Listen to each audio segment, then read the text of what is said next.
11% of our paycheck goes for food. We expect to eliminate a good portion of that 11% through the implementation of an endless bounty gardening system.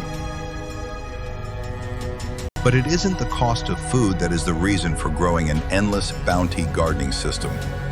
A good deal of savings will be passively realized from the other 56%. It's the slowing down of life to its natural pace, eating more nutritional food, and of saving time.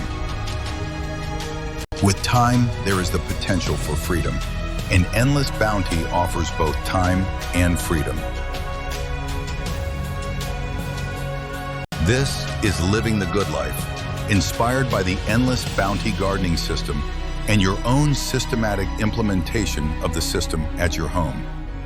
This system is not just about gardening, it's about so much more.